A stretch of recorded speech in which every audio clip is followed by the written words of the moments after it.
할렐루야.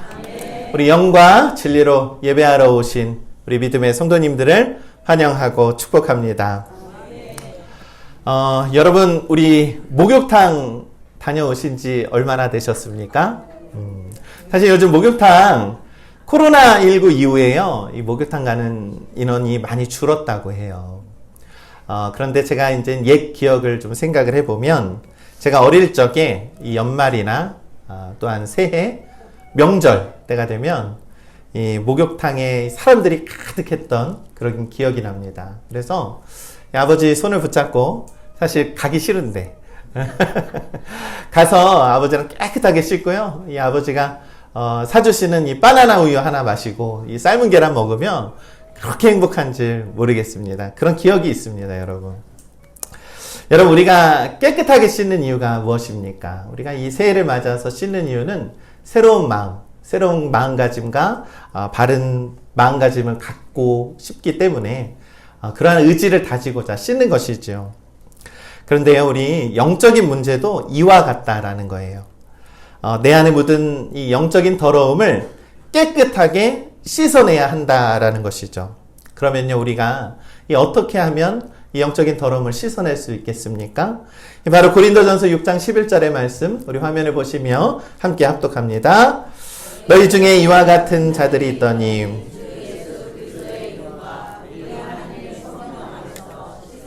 거룩함과 의롭다 하심을 얻었느니라. 아멘. 그렇습니다. 여러분, 우리 영적인 때가 있다면 우리 성령으로 깨끗하게 씻어내시기를 간절히 소망합니다. 사도 바울은요, 이 불의한 사람은 하나님의 나라의 유업을 받지 못한다라고 했습니다. 그러나 하나님과 예수 그리스도의 이름을 부르는 자마다 불의에서 떠나가고 이 하나님의 뜻에 합당한 삶을 살아가게 될 것이라고 말씀을 했습니다. 예수님께서 성령을 우리들에게 보내주셨어요. 그것은 연약한 육체의 삶 속에서 이 영적으로 깨끗함을 그렇게 깨끗하게 씻음 받을 수 있도록 우리에게 허락하여 주신 은혜임을 우리가 기억해야 합니다. 성령으로 우리의 영적인 더러움을 깨끗하게 씻어내시기를 간절히 소망합니다. 그래서 우리 성령의 불로 영적인 더러움을 태우시고 우리 성령의 바람으로 영적인 더러움을 날려버리시고 우리가 성령의 충만함으로 우리 믿음 생활하는 우리 성령 강림주일이에요. 그래서 성령의 충만함을 힘입어서 살아가는 우리 팔복 영광교회 믿음의 성도님들 되시길 간절히 소망합니다. 이 오늘 본문의 말씀이 바로 오순절 성령 강림 사건을 다루고 있습니다. 그 의미와 은혜에 대해서 함께 말씀을 전하겠습니다. 여러분, 사도행전 1장에 예수님께서 등장을 하십니까? 아니면 사도행전에 예수님이 없습니까? 있어요. 네, 사도행전 1장까지 예수님께서 등장을 하세요.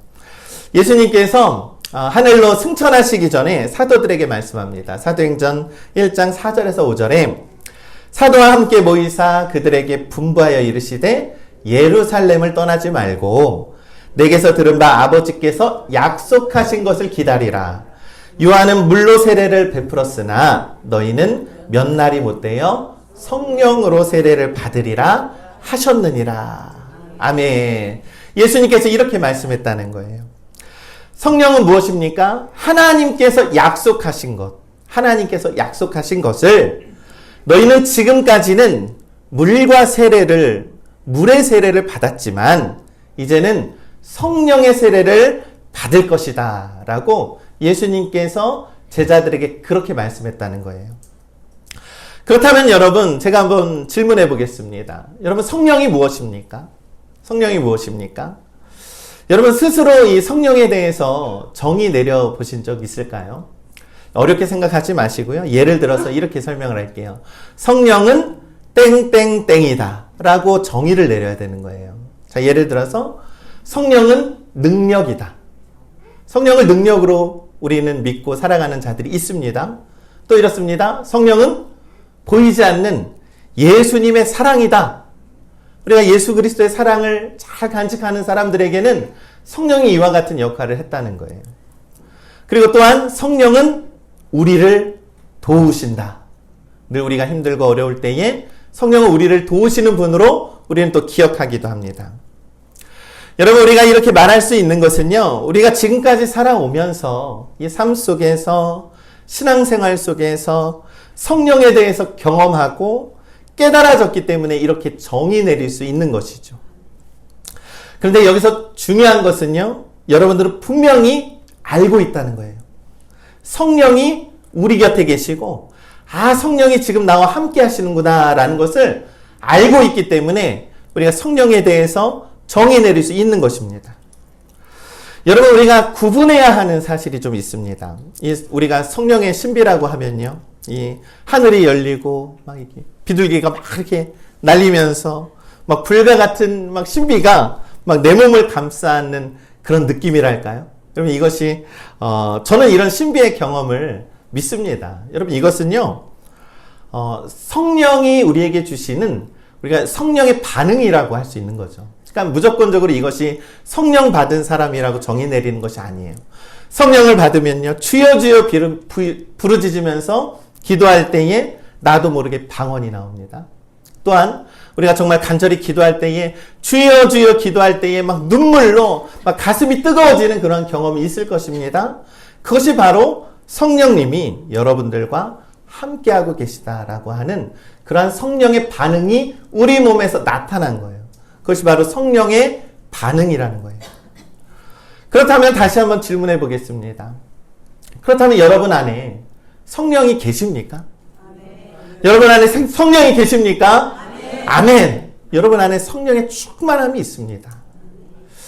그러면 이 청년들이 얘기를 해요. 아유, 목사님, 전요, 우리 어머님, 지사님, 우리 권사님들처럼 기도를 좀 열심히 해본 적도 없고, 이러저러한 좀 영적인 체험을 좀 경험해 본 적이 없어요. 저는 아직 성령을 아직 못 받은 거겠죠? 이렇게 질문한 거예요, 아마. 근데 여러분, 이러한 신비를 경험했다고 해서 내 안에 성령이 있고 없고의 차이가 있는 것이 결코 아니라는 거예요. 자, 고린도전서 12장 3절을 우리 함께 합독해 보겠습니다. 시작. 그러므로 내가 너희에게 알리노니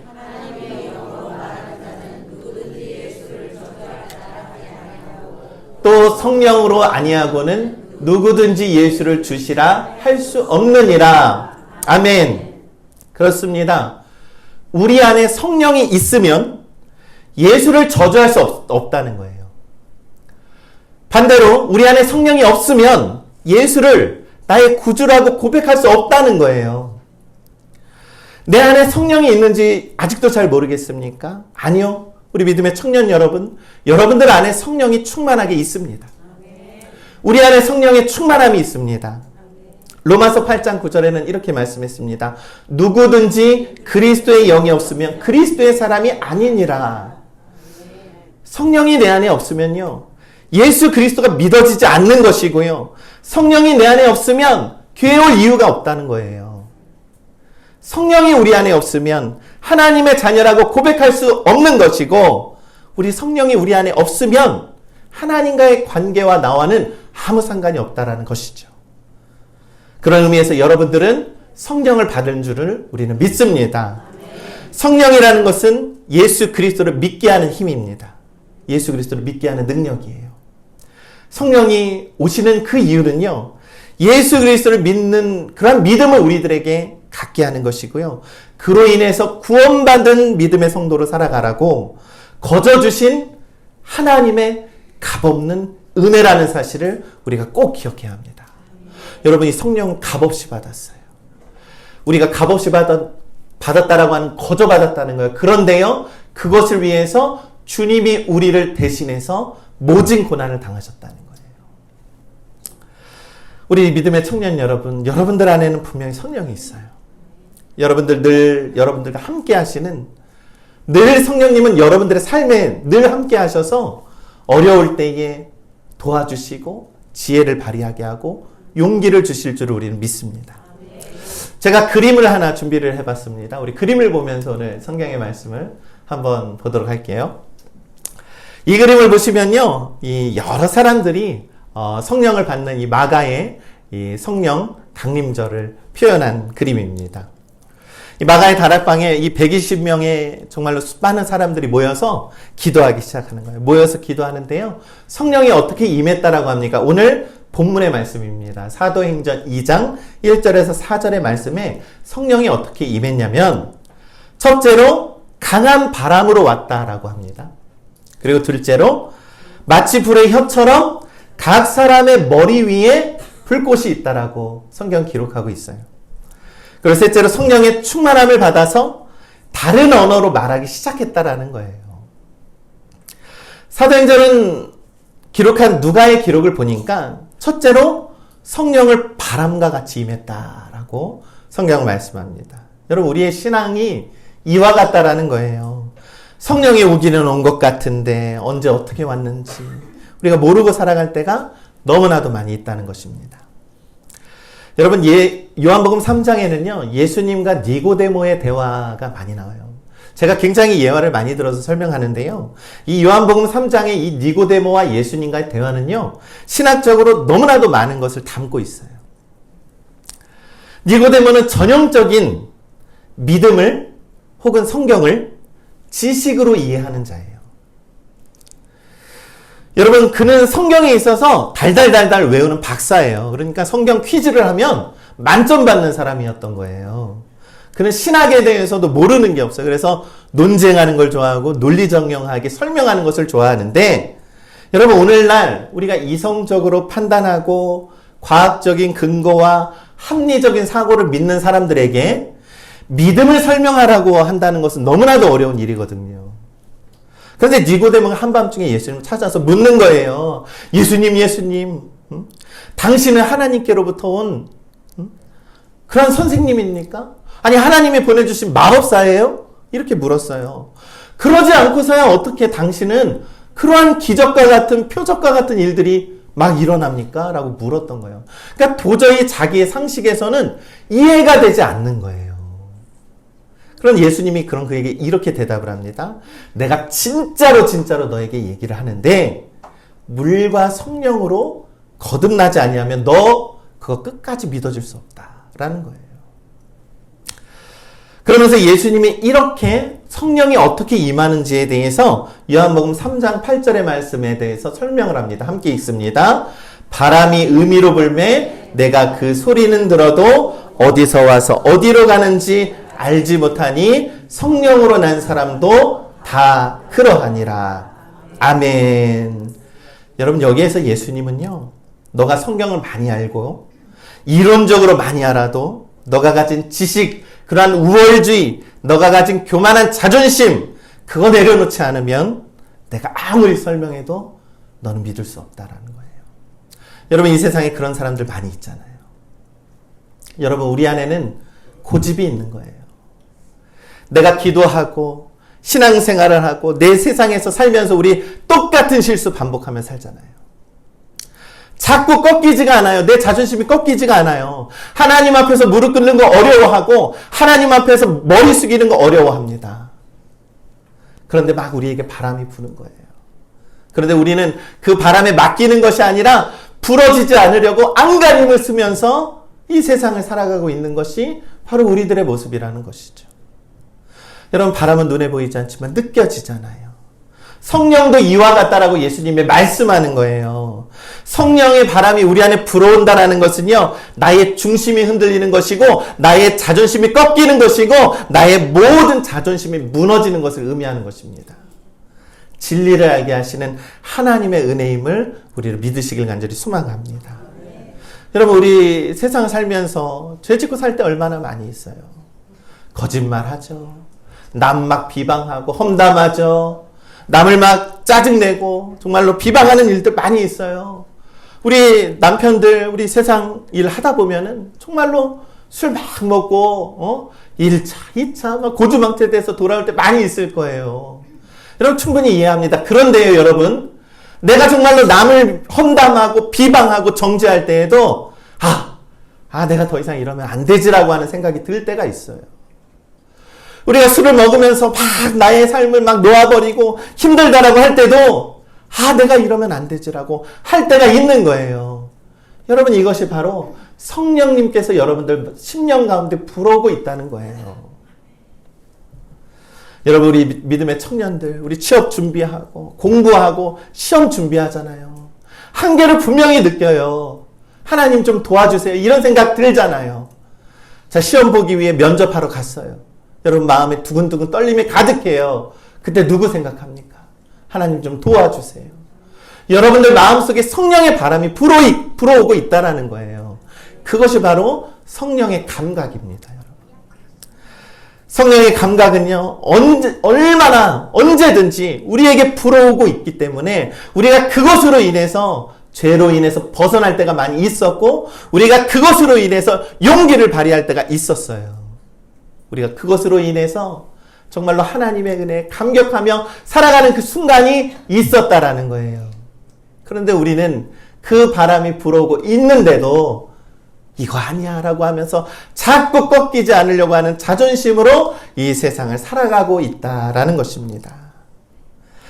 여러분, 성령이 바람처럼 임할 때에 우리 주님을 의지하는 믿음의 성도님들 되시기를 간절히 소망합니다.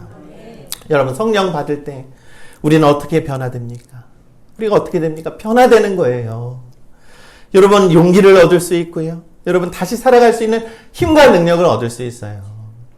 여러분, 우리 매일 남편들이 막 술 먹고 친구들 만나서 조기 축구 하느라고 우리 아들 자식들 돌보지 않다가 어느 날 갑자기 아이들과 놀아주고 휴일날에 앞치마를 두르고 도마를 휘두르고 요리를 하고 있는 남편의 모습, 여러분 이것이 바로 기적입니다. 여러분, 우리의 삶이 변하는 것이 기적이라는 거예요. 매일매일 질투하고 험난하고 세상 험하게 살다가 내가 이러면 안 되지 하고 하면서 덕스럽고 인자하게 변화되는 것, 여러분 이것이 바로 기적입니다. 여러분, 성령은 우리를 변화시켜 줍니다. 우리를 거듭나게 합니다. 그것이 바로 성령의 감각임을 우리는 믿습니다. 여러분, 하나님께서 우리를요 거저 만들지 않으셨어요. 직접 땀을 뻘뻘 흘리면서 조각조각 주무르면서 우리를 만드시고 그 코에 무엇을 집어넣습니까? 후 하고 생기를 집어넣어 주셨어요.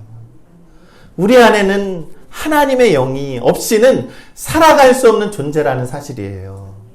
사랑하는 우리 믿음의 성도 여러분, 성령의 충만함으로 살아가는 우리 믿음의 성도님들 되시기를 간절히 소망합니다. 둘째로 성령이 어떻게 임했다라고 합니까? 불의 혀처럼 각 사람 머리 위에 하나씩 임하였다라고 기록을 하고 있어요. 여러분, 불은 무엇을 의미합니까? 이 구약 성경에서 불의 사건이라고 하면 강력한 이미지를 갖고 있는 사건이 두 가지가 있는데, 바로 첫 번째는 소돔과 고모라의 멸망하는 그 사건이 기억이 날 거예요. 창세기 19장에 나오는 심판의 사건입니다. 여러분, 이 소돔과 고모라의 도시는요 부패했어요. 타락하고 음란했어요. 하나님께서 정말로 아브라함이 의인 10명만 있어도 멸망하지 말아주세요 라고 했는데 의인 10명이 없어서 멸망한 도시입니다. 여러분, 불이라고 하면 저렇게 심판이 떠오르고요, 이 불이라고 하면 막 지옥불, 막 헐헐 타는 지옥불이 생각이 날 것입니다. 그런데요, 성령의 불은 그 의미가 다르다라는 거예요. 이 고대 사회에서 전쟁을 하게 되면 이 철기들을 다 수거를 해요. 그래서 그것을 불에 태워서 그것을 녹입니다. 그러면 어떻게 됩니까? 액체처럼 변하면서 불순물이 막 이렇게 올라와요. 그래서 그것을 걸러내고 새로운 무기를 만들든지 새로운 철기를 만들잖아요. 여러분, 성령의 불은 바로 이와 같은 역할을 한다라는 거예요. 성령의 불은요, 내 안에서 불순물과 그 더러운 것들을 태워준다라는 게 바로 성령의 불이라는 것입니다. 성령의 불은요, 우리를 성결하게 하고 정결하게 한다라는 거예요. 그럼 구약 성경에 우리 또 다른 불의 사건이 있는데 다니엘과 세 친구의 사건이에요. 여러분, 느부갓네살 왕에게 다니엘의 세 친구가 절하지 않았어요. 그들이 붙잡혔어요. 뜨거운 풀무불, 저 화로에 사람이 근처만 가도 타 죽는 그러한 화로에 그들이 던져졌어요. 그런데 그들의 모습이 어떻게 됐습니까? 깨끗하게 나왔다라는 거예요. 여러분, 그들이 하나님 앞에서 성결하고 정결한 자들이라는 것을 성경은 말해주고 있는 것입니다. 사랑하는 우리 믿음의 성도 여러분, 이 성령의 불이 임했다라고 하는 그 참된 의미는요, 우리가 막 기도를 하면 뜨거 막 이러한 신비 물론 맞죠. 그것도 맞습니다. 황홀에 빠지는 것을 의미하는 것이 아니라 그것만을 의미하는 것이 아니라요. 성결하고 거룩하게 하는 과정으로 우리를 새롭게 한다라는 거예요. 우리의 불순물을 깨끗하게 걸러준다라는 거예요. 그러니 성령의 불이 내 속에 임하면 우리의 속에 있는 죄를 깨닫게 하고 우리의 정말로 더러운 불순물이 드러나게 한다라는 것. 그것이 바로 성령의 감각이고 능력입니다. 그러면서 우리가 예수님을 생각하게 된다는 거예요. 성령이 없이는 성결한 삶을 살 수 없으며 우리는 성령이 없이는 예수 그리스도를 기억할 수 없다라는 것이죠. 그런데 마귀는 우리에게 늘 얘기하는 거예요. 마귀가 바로 내 귀에 다가와서 네 잘못 아니야. 딱 한 번만 하는 건데 뭐가 어때서 그래. 네가 하는 거 지금 다른 사람들도 다 하잖아. 라고 하면서 우리의 죄를 무디게 한다라는 거예요. 죄를 망각하게 하는 것이죠. 그러나 성령은 죄 지은 내가 예수 그리스도를 바라보게 하고 예수 그리스도를 생각하게 한다라는 거예요. 여러분 히브리서 12장 2절의 말씀 우리 함께 합독해 보겠습니다. 시작.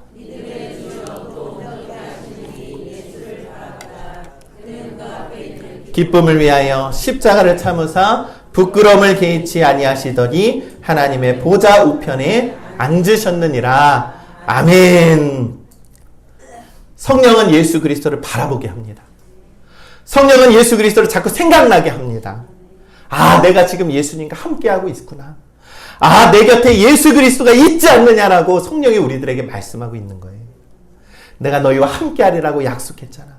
그 약속 잊지 않고 살아가라 라고 우리들에게 말씀하고 있습니다. 여러분 누가복음 23장 39절의 말씀을 보면 예수님과 함께 십자가에 못 박힌 두 죄수가 있어요. 여러분 찢어지는 그 고통 속에서 울부짖는 막 그 죄수들이 갑자기 한 사람이 예수님한테 말하는 거예요. 당신이 진정한 메시아라고 하면 지금 이 많은 사람들 앞에서 우리를 좀 구원해 보시오 라고 얘기를 했어요. 그런데 그 좌편에 있는 또 한 사람은 어떻게 얘기합니까? 주님께서 하나님 나라에 들어갈 때 저 좀 기억해 주세요 라고 했다는 거예요. 여러분 그 한 사람은요, 그 십자가에 처절하게 고통을 당하고 매달려 있는 그 순간에도 내가 지금 누구와 함께하고 있는지를 알았던 사람이라는 거예요. 내 옆에 지금 예수님이 계시는구나. 내가 누구와 함께하고 있는지 알게 하는 것이 바로 성령의 감각이라는 것입니다. 사랑하는 우리 믿음의 성도 여러분, 성령은요 단 한순간도 여러분들을 떠난 적이 없어요. 단 한순간도 여러분들을 놓친 적이 없습니다. 그러니 나에게 두려움과 나에게 어려움과 힘든 일이 찾아왔을 때 내가 누구와 함께 하시는지, 내가 누구와 함께 있는지를 꼭 기억하시기를 간절히 소망합니다. 예수 그리스도께서 여러분들과 함께하고 계시고 내가 너희와 영원히 함께 하시리라라고 임마누엘의 약속을 우리에게 허락해 주셨다라는 거예요. 그러니 우리는 두려워 살아갈 필요가 없습니다. 그러니 우리 어깨 펴고 든든하게 살아가십시오. 세 번째로 성령이 어떻게 임했습니까? 이 성령의 충만함을 받은 사람들이 다른 언어로 막 말을 하기 시작을 했대요. 이 제자들이 막 120명가량 막 다락방에 모여 있었어요. 오순절 그 정기를 맞이해서 정말로 예수님의 그 약속을 믿고 기도하기 시작했어요. 점점 기도하니까 내 안에서 막 뜨거움이 넘쳐나기 시작했어요. 예루살렘에 수많은 사람들이 순례의 여정을 떠났기 때문에 그곳에는 많은 사람들, 주변에는 많은 사람들이 있었는데 기도가 막 뜨거워지기 시작을 하니까 그들이 방언으로 기도하기 시작했다라는 겁니다. 사도행전 2장 7절과 8절의 말씀을 봅니다. 다 놀라 신기하게 여겨 이르되 보라 이 말하는 사람들이 다 갈릴리 사람이 아니냐. 우리가 우리 각 사람이 난곡 방언으로 듣게 되는 것이 어찌 되는 일이냐. 여러분 제가 이 어릴 적에요. 교회에 가서 막 부흥성회를 가면요. 우리 어른들, 우리 엄마 아빠가 기도하는 모습이 기억이 나요. 어린 나이에도 막 친구들끼리 우리 엄마 아빠 기도하는 모습을 막 따라했어요. 따다다다다다다다 아니야 너네 아빠는 이렇게 기도해서 빠빠빠빠 막 이렇게 기도했어 막 하고 하면서 서로 아빠 엄마 기도 어떻게 했는지 막 따라해요. 아니야, 우리 엄마 기도가 최고야. 슝샹 슝샹 슝샹 막 이랬어. 이렇게 했던, 이런 얘기를 했던 기억이 납니다. 여러분, 우리 옛 교회에 그렇게 방언을 받으면서 뜨겁게 기도했던 그런 추억이 있을 것입니다. 여러분, 마가의 다락방에서요, 여러 제자들이, 사람들이 여러 나라의 말로 방언했다라고 기록이 되어 있어요. 이 사도행전에 여러 국적의 사람들이 나옵니다. 바데인, 메데인, 엘라민, 메소포타미아인들, 유대, 갑바도기아, 아시아, 아프리카, 애굽, 리비아, 그리스와 로마, 아라비아, 총 15개의 나라 사람들의 말로 방언을 했다라는 거예요. 그 사람들이 예루살렘 주변에 막 있었는데 자기 나라의 소리에 기도 소리를 듣는 거예요. 저 사람들이 무슨 기도를 하고 있는데 내 귀에 들리기 시작했다라는 거예요. 여러분, 이 언어가 주는 놀라운 그 복음의 은혜가 그들에게 전달되어지고 있다라고 하는 그러한 사건이 오순절 성령 강림의 사건입니다. 여러분, 우리가 성경에서 떠오르면, 언어라고 하면 떠오르는 사건이 뭐가 있습니까? 우리 창세기 11장에 나오는 바벨탑 사건이잖아요. 여러분, 바벨탑은요, 언어가 하나였어요. 그래서 사람들이 하나님처럼 우리 높아지자, 하나님처럼 위대한 사람들이 되자라고 하면서 서로 하나가 되어서 언어가 하나여서 똘똘 묻혀서 하나님의 권위에 도전했어요. 창세기 11장 4절은 이렇게 말씀합니다. 또 말하되 성탑과 탑을 건설하여 탑 꼭대기에 하늘에 닿게 하여 우리의 이름을 내고 온 지면에 흩어지는 것을 면하자. 여러분, 오늘날 이 세상이 바로 이와 같다라는 것입니다. 오늘날 우리의 세상이 이와 같죠. 하나님과 같이 되려고, 영생물사의 몸을 가지려고, 정말로 기술의 진보가 날로 발전되고 있어서요, 이 AI라고 하는 이 인공지능은 인간성마저 도전하고 있는 그러한 세상이에요. 정말 바벨탑 같은 그러한 세상이 오늘날 이루어지고 있는 것 같지는 않습니까? 그런데 하나님은 심판하실 때에 언어를 혼잡하게 해서 서로 알아듣지 못하게 하고 그들을 흩으셨다라는 건데요. 그런데 오늘 이 사건은요, 오늘 이 성령 강림 사건에서는 서로의 언어를 알게 하고 깨닫게 하고 있다라는 그런 차이를 보이고 있다는 거예요. 성령이 그 언어는 다르지만 한 가지를 말하고 있다라는 것이죠. 여러분, 그것이 무엇을 말하고 있는 것이냐면요, 바로 복음을 말하고 있는 거예요. 그 여러 각 나라의 말들로 복음을 말하고 있는 거예요. 여러분, 복음이 무엇입니까? 여러분, 복음이 무엇입니까? 예수 그리스도께서 우리를 위해 십자가에 달려 죽으시고 부활하셔서 구원하신 그 기쁜 소식이 복음이라는 거예요.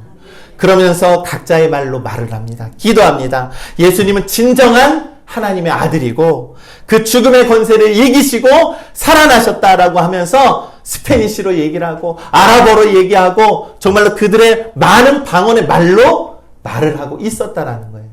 그래서 그 사람들이 그 얘기를 듣고, 예수 그리스도가 그러한 일들을 행하셨구나, 예수 그리스도가 우리를 구원하셨구나라고 하면서 복음이 열방에 전파되었다라는 것입니다.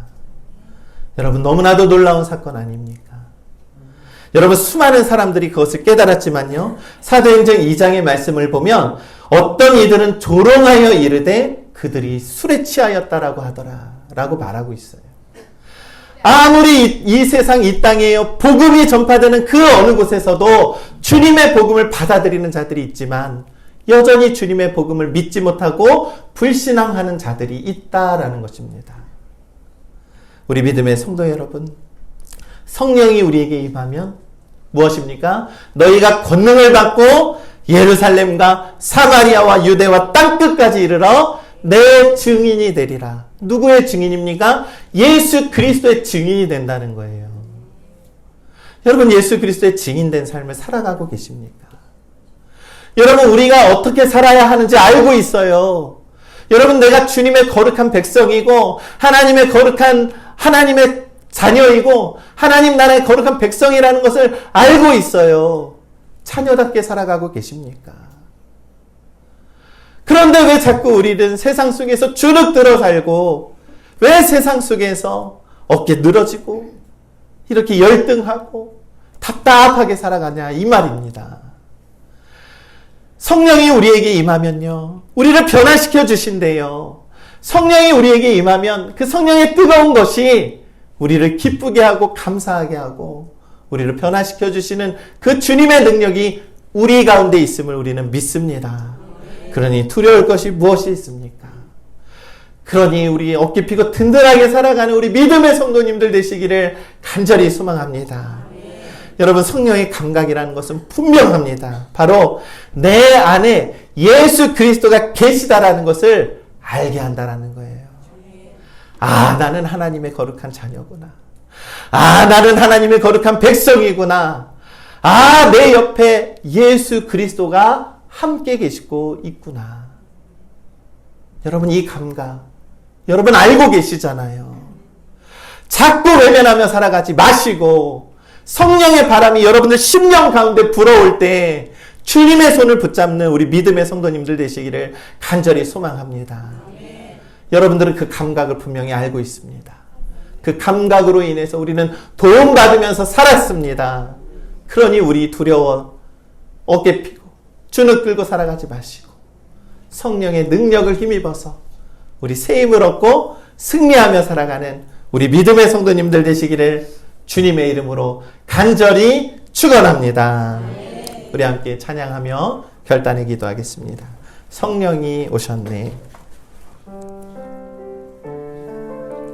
우리 이 시간에 성령님이 여러분들과 함께 하신다라고 하는 그 믿음을 붙들고 우리 함께 찬양합시다.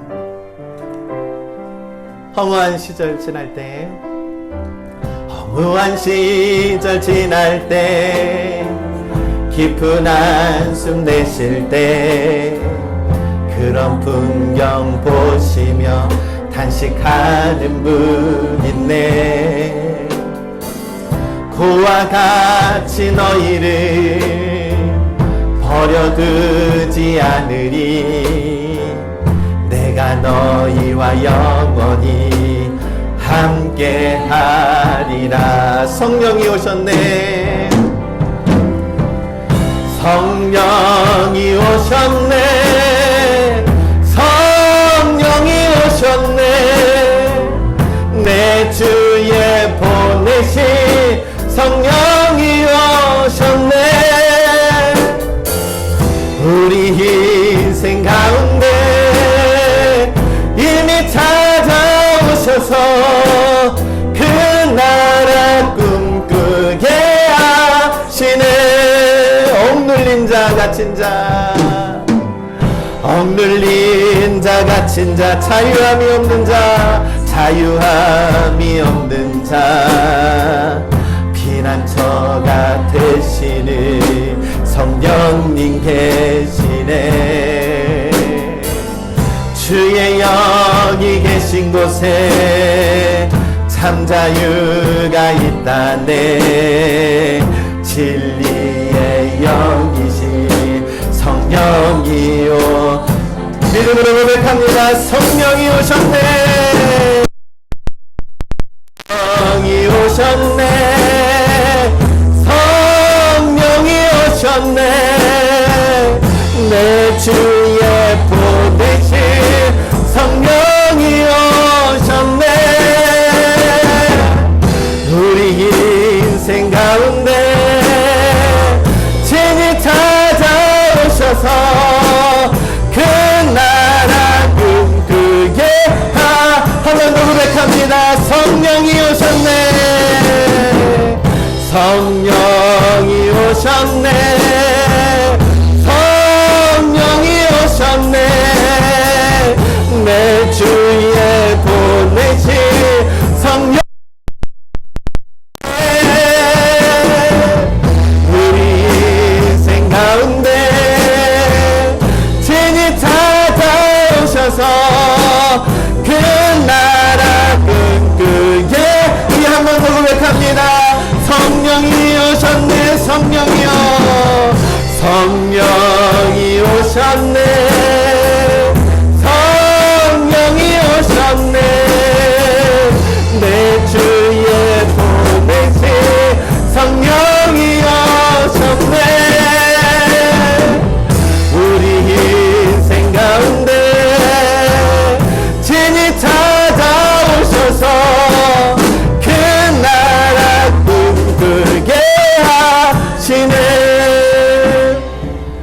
우리 이 시간에 가슴에 손을 얹길 바랍니다. 여러분, 우리들의 인생은 늘 외롭게 살아갈 때가 많이 있어요. 나는 지금 혼자 있는 것 같고 나의 마음과 심령이 너무나도 괴로워서 어떻게 살아가야 할지 모를 때 우리는 무력하고 넘어집니다. 잊고 있는 거예요. 성령님이 여러분들과 함께 하시는데, 성령님이 바람과 같이 여러분들에게 임하고 있는데, 예수님이 우리의 문 밖에 서서 그 문을 두드리고 있는데, 그의 문을 열고 주님을 맞이해서 나는 그와 더불어 먹고 그는 나와 함께하며 우리가 주님께서 주시는 그 성령의 은혜를 우리가 받아들일 수 있는데, 왜 자꾸 우리의 자존심을 꺾이지 않으려고 하고 내 힘으로만 살아가려고 하는 우리의 못난 자존심을 이 시간에 우리 주님 앞에 내려놓고 온전히 주시는 성령의 은혜를 우리가 깨달아 주님의 성령을 의지하며 살아가는 우리 믿음의 성도들 되게 하여 주시옵소서. 우리 이 시간에 예수의 구주 고백하며 함께 기도합니다. 예수의 구주.